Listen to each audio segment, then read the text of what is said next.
Hello. Marriage is a complicated dance. Sometimes you lead, sometimes you follow, but it should always be with the same partner.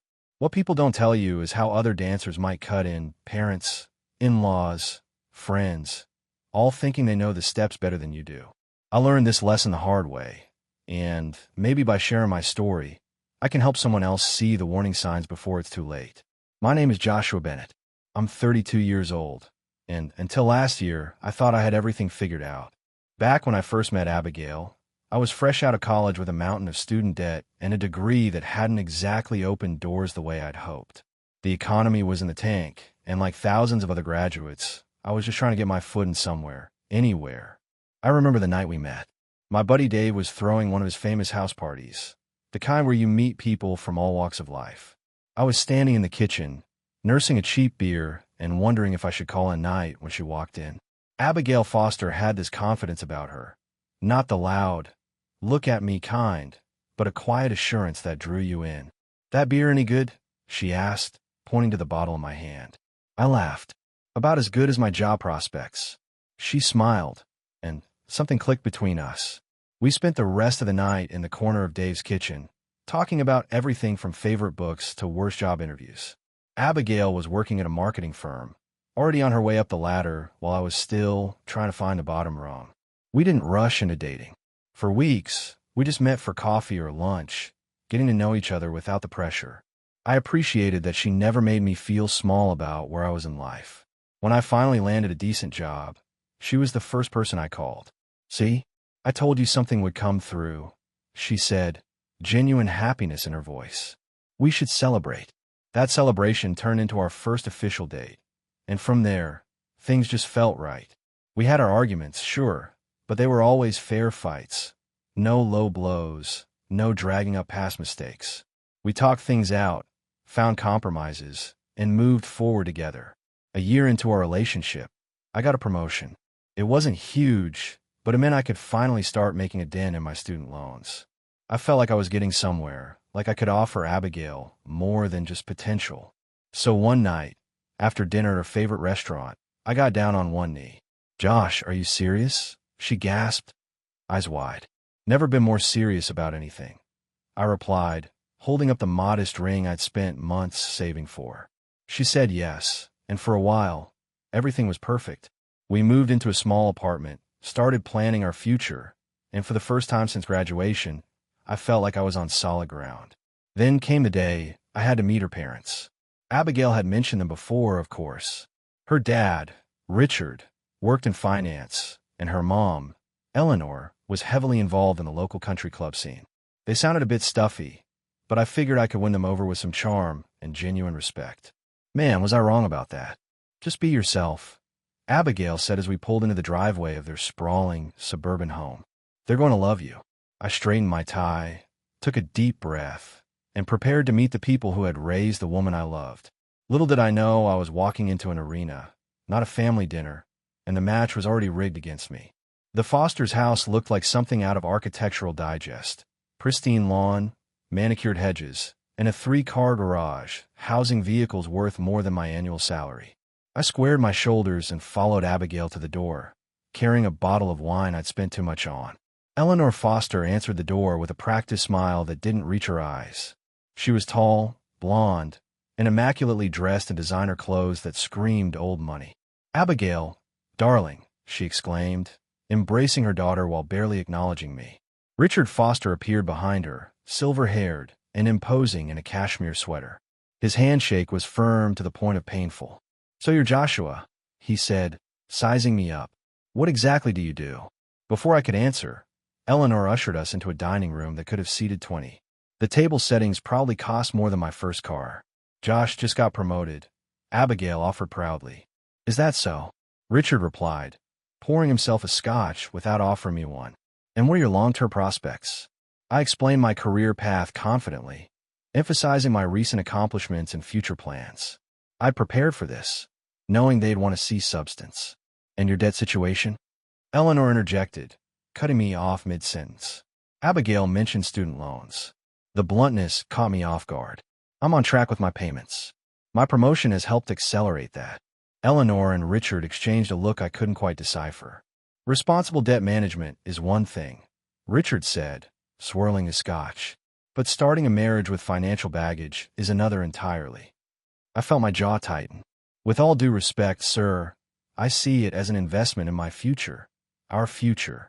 I worked through college, maintained a 3.8 GPA, and landed a solid job despite the recession. The room went silent. Abigail squeezed my hand under the table. Well, Eleanor finally said, at least you have ambition. The rest of dinner was a minefield of subtle digs and backhanded compliments.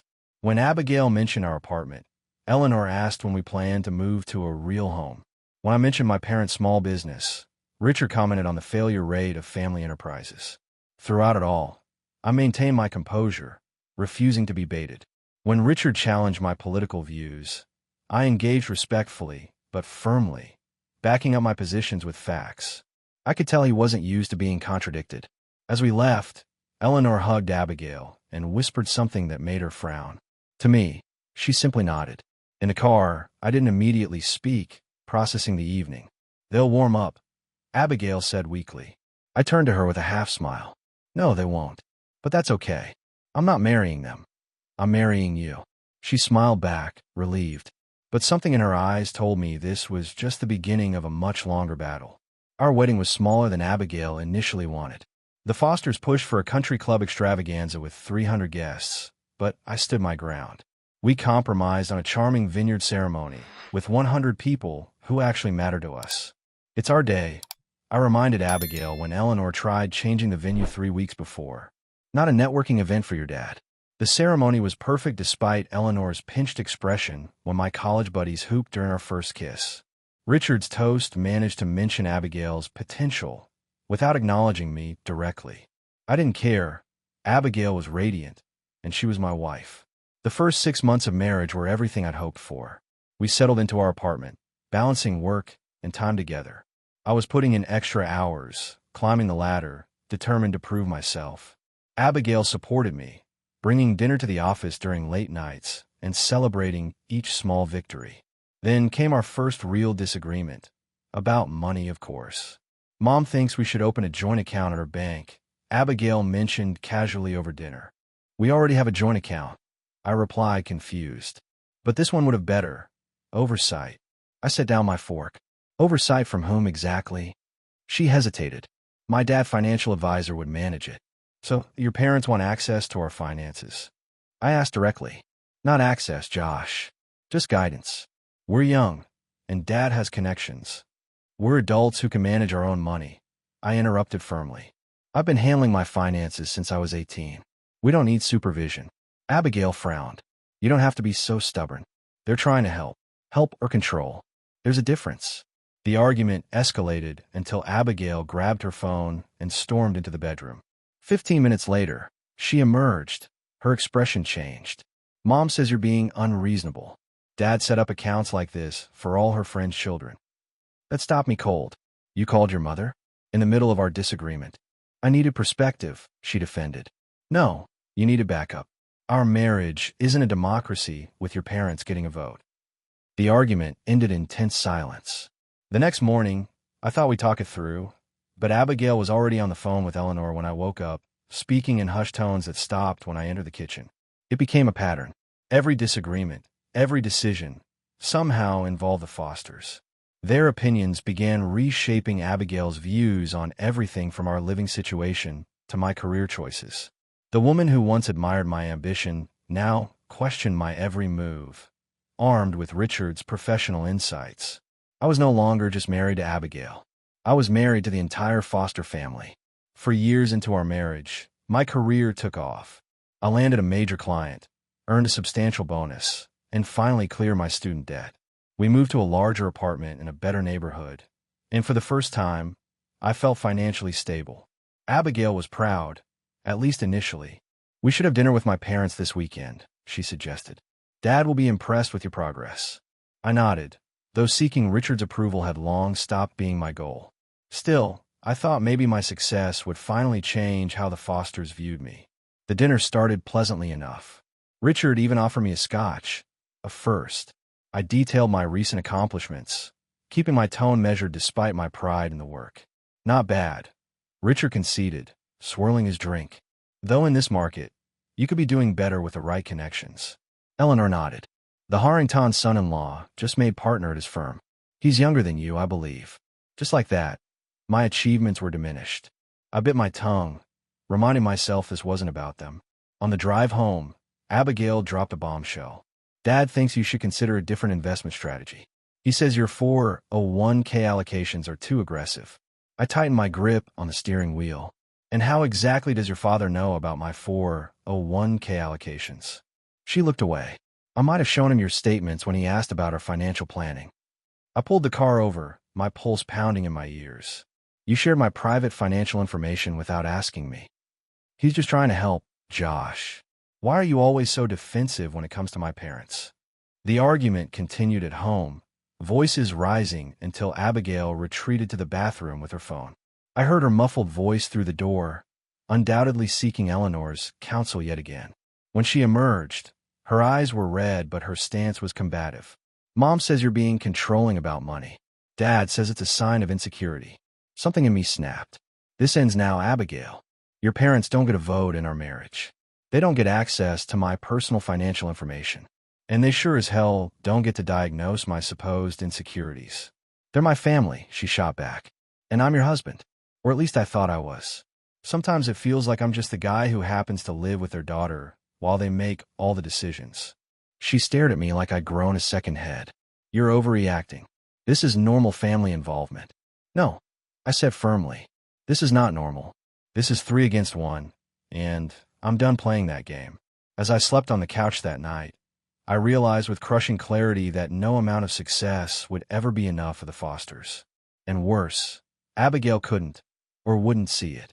The next year marked a significant shift in our marriage. On the surface, things appeared normal. We hosted dinner parties, took weekend trips, and maintained the image of a happy couple. But beneath that facade, a canyon was forming between us. Every decision became a battleground.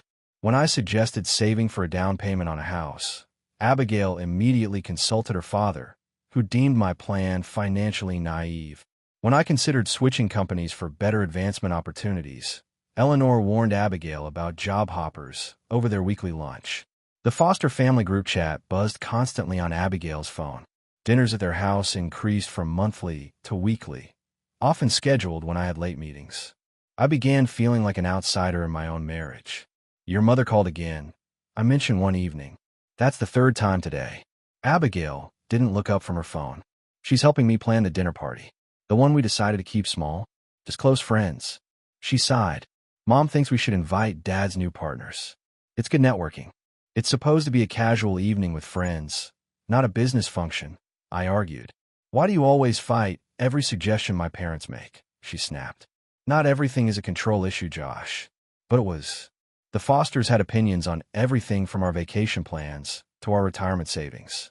What infuriated me most wasn't their interference, but how Abigail couldn't see it for what it was. The pivotal moment came when I discovered Abigail had given her parents a key to our apartment. I came home to find your mother rearranging our living room, I said, struggling to keep my voice even. She was trying to help. You know, I've been busy at work. That's not the point. This is our home, Abigail, our private space. They're family, she insisted. You act like they're intruders when they enter our home without permission. Yes, that's exactly what they are. After another heated argument that ended with Abigail calling Eleanor, I reached a breaking point. I took the spare key from the drawer and changed the locks the next day. When Abigail discovered what I'd done, her face flushed with anger. My parents will be humiliated. How could you? How could I establish a basic boundary in my own home? I asked incredulously. Is that really where we are? You're being selfish and immature, she hissed, reaching for her phone. I gently took it from her hand. No, we're going to talk this through, just us. No calling for backup. The look she gave me was one I'll never forget, like I'd violated some fundamental rule of her existence. In that moment, I realized how completely the Fosters had programmed my wife to depend on their guidance for everything. What happened to us, Abigail? I asked quietly. When did we stop being a team? She had no answer. and that silence spoke volumes. The fight that changed everything started over something trivial, a leaking kitchen faucet. I'd promised to fix it over the weekend, but got pulled into an emergency project at work that consumed my Saturday. It's been dripping for 3 days. Abigail complained Sunday morning, arms crossed. If you don't care enough to fix it, just say so. I told you I had to work yesterday. I replied, trying to stay calm. I'll handle it today after I finish these reports. She huffed. A leaky faucet isn't the end of the world, Josh, but your reliability is the issue. You know what my mom says. I cut her off. I don't give a damn what your mother says about my reliability or anything else. Abigail's eyes widened. Excuse me. You heard me. I'm tired of every disagreement turning into a referendum where your parents are the judges. They give good advice.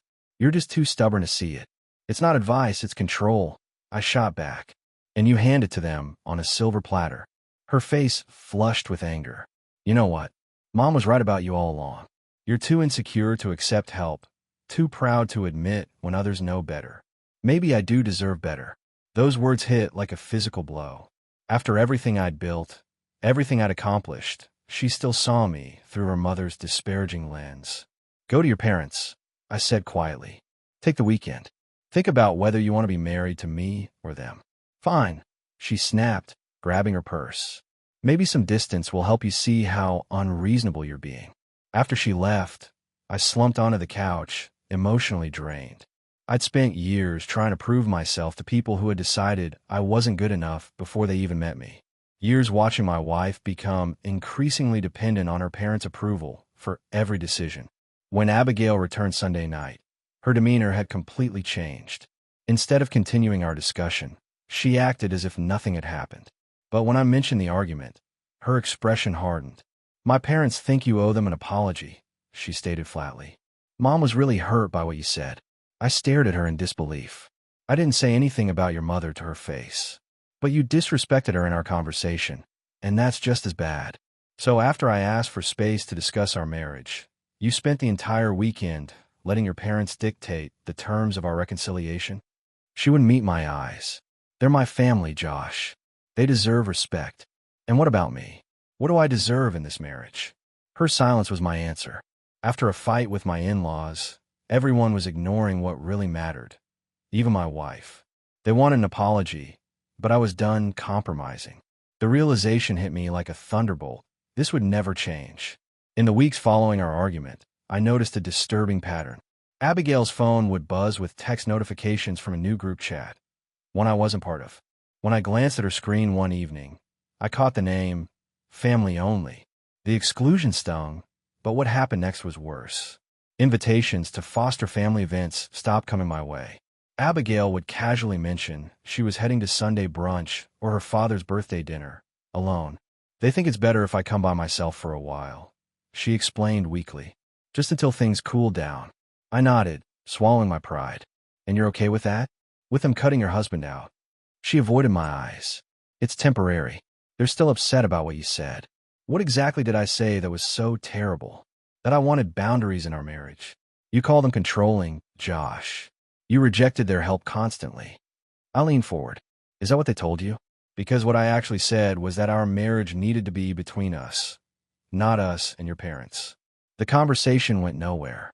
Abigail had rewritten history with her parents' version of events, where I was the ungrateful son-in-law who had disrespected them after all they'd done for us. At work, I buried myself in projects, staying late to avoid coming home to the Cold War that our apartment had become. I was performing better than ever professionally, ironically enough. Nothing focuses the mind like a crumbling personal life. One evening, I came home earlier than expected and found Eleanor sitting in our living room, sorting through mail on our coffee table. She looked up, startled.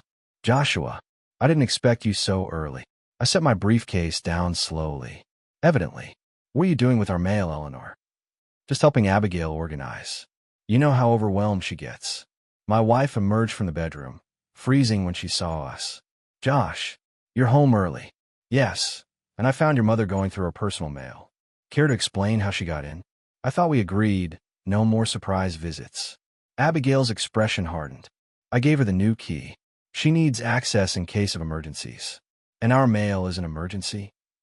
Don't be difficult. Eleanor cut in. Abigail asked for my help. I turned to my wife. Is that true? You asked your mother to come sort through our financial documents and bills while I was at work. Abigail crossed her arms defensively. Mom knows more about organizing these things than you do. The betrayal was so blatant, so unapologetic, that I couldn't form words for a moment. When I finally spoke, my voice was dangerously calm. Eleanor, please leave. Now. To my surprise, she complied, gathering her purse with a sniff. At the door, she turned to Abigail. Call me later.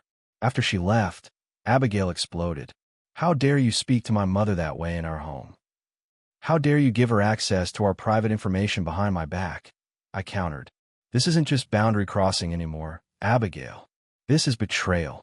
She shook her head, already reaching for her phone. You're being dramatic. I'm calling Dad.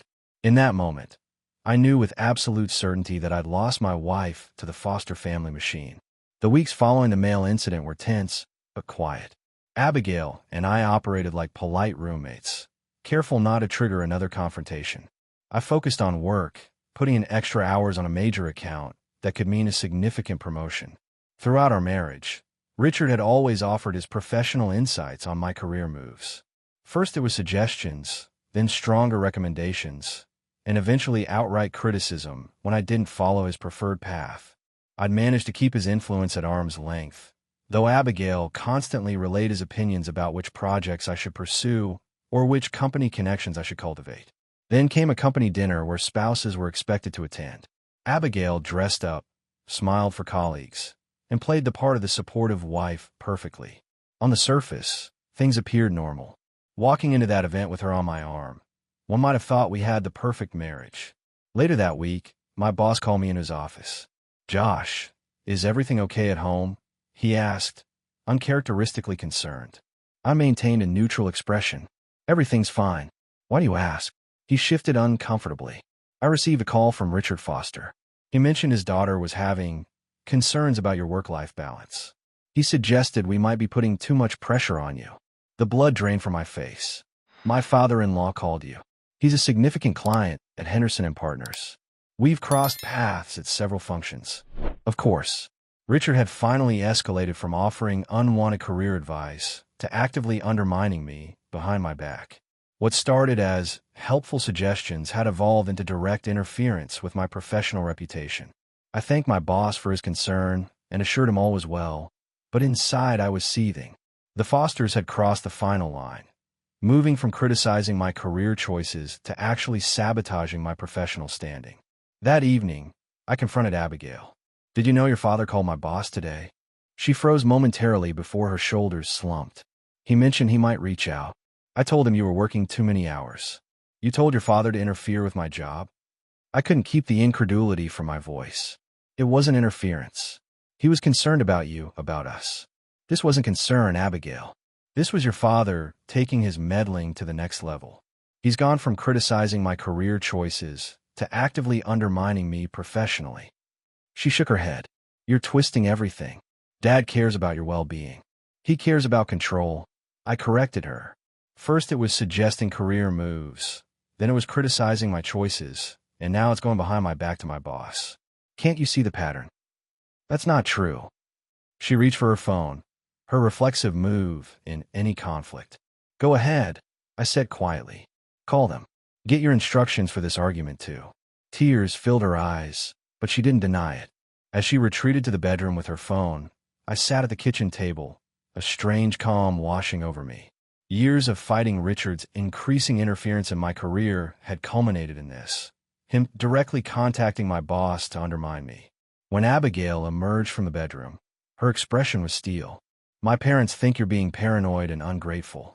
Dad was only trying to help ease pressure on you. He has connections that could actually help your career if you weren't so stubborn. I looked at my wife, this woman who had once believed in me, who had once been my partner, and realized she was too far gone. The Foster family had completely reprogrammed her to serve their agenda. I want a divorce, I said quietly. Her eyes widened in shock. For the first time in years, I'd said something her parents hadn't prepared her for. Abigail's shocked expression quickly morphed into anger. Divorce? Are you insane? We're going through a rough patch, not ending our marriage. I shook my head. This isn't a rough patch. This is a fundamental breakdown. You've chosen your parents over our partnership at every turn. That's not fair, she protested, already reaching for her phone. I need to call Mom. Of course you do, I said quietly. That's exactly my point. She retreated to the bedroom, and I heard her muffled voice through the door. I didn't need to hear the words to know the conversation. She was getting instructions, preparing for the battle ahead. That night, I slept on the couch again, staring at the ceiling as a plan formed in my mind. The next morning, Abigail announced she was spending the weekend at her parents' house to think things through. I nodded, feigning resignation. Maybe some space will help, I offered. She seemed surprised by my easy capitulation. As soon as her car pulled away Friday afternoon, I sprang into action. I withdrew a significant amount from my personal account, money I'd been saving for our future, money that now would fund my freedom. I left the joint account untouched. I didn't want her stranded. I packed efficiently: clothes, important documents, a few personal items with sentimental value. Everything else I left behind. The material possessions meant nothing compared to reclaiming my life. Next, I contacted a real estate agent friend and arranged for a month-to-month rental in a neighboring city. I wouldn't be far, but far enough that the Fosters couldn't just drop by unannounced. Finally, I booked a one-way flight to my brother's place in Colorado. I needed breathing room, time to clear my head before facing the inevitable storm. I left no note. After years of having my words twisted and used against me, silence seemed the only safe response. I simply closed the door behind me and walked away from the life I'd spent years trying to maintain. By Saturday evening, I was sitting on my brother's deck, watching the sunset over the mountains. My phone had been buzzing constantly since that morning. Abigail must have returned home to find me gone. I turned it off without reading the messages. "You okay?" my brother asked, handing me a beer. "Better than I've been in years," I replied honestly. "What are you going to do now?" I took a long sip before answering. "Live my life on my terms. No committee, no permission slips, no constant judgment." After a fight with my in-laws that left everyone ignoring my needs and feelings, even my wife, I'd chosen to leave rather than apologize. I bought a one-way ticket out, and by the time they noticed I was gone, it was too late to pull me back into their web of control. For the first time in years, I felt like I could breathe again. Whatever came next, at least the decisions would be mine. 3 weeks passed at my brother's place in Colorado. I found a local coffee shop with good Wi-Fi where I could work remotely, keeping my performance strong despite the personal turmoil. My boss had been surprisingly understanding when I explained I was dealing with family issues. My phone contained hundreds of missed calls and messages. I finally listened to a few voicemails. Abigail's tone evolved from angry to desperate as days passed. The Fosters had even gotten my parents' number, though thankfully my family knew better than to share my whereabouts. Eventually, I sent Abigail a brief email. "I'm safe. I need space. I've retained an attorney. Please direct any communication through them." I attached my lawyer's information and hit send before I could second-guess myself. Her response was immediate. A flood of messages ranging from pleading to accusing me of abandonment. I didn't reply. After years of fighting a losing battle, silence was my most powerful weapon. The divorce proceedings began smoothly enough. I wasn't interested in a drawn-out legal war. I just wanted out. But then Richard Foster stepped in, encouraging Abigail to fight for everything. What should have been straightforward became contentious. 2 months after my departure, I returned to finalize the sale of our apartment. As I was packing the last of my belongings, there was a knock at the door. I opened it to find Abigail standing there, looking smaller somehow. "You really meant it," she said quietly. "You're really leaving." "I left months ago," I replied. "This is just paperwork. We could still fix this," she offered, her voice trembling. "Dad says marriages go through rough patches." "Stop," I interrupted gently. "Listen to yourself. Even now, you're quoting your father instead of speaking your own thoughts." She fell silent, tears spilling down her cheeks. "I loved you, Abigail," I continued, "but I was never fighting for just your love. I was fighting your parents for a place in my own marriage. That's a battle no one should have to wage. They only wanted what was best for me. For us," she whispered. "No, they wanted control, and you gave it to them." As I closed the door on that chapter of my life, I felt nothing but relief. The months that followed brought challenges: rebuilding my life, processing the end of my marriage, finding a new place to call home. But each decision was mine alone, each step forward taken on my terms. I eventually settled in Denver permanently, advancing my career and even starting my own consulting business. I dated casually, but took my time before considering another serious relationship. The lessons I'd learned were too valuable to ignore. Sometimes I wonder if Abigail ever broke free from her parents' influence, if she ever recognized the patterns that destroyed our marriage. I hope she did, for her sake. As for me, I found something more valuable than the marriage I tried so desperately to save. I reclaimed my autonomy, my self-respect, and the freedom to chart my own course through life. No committee required.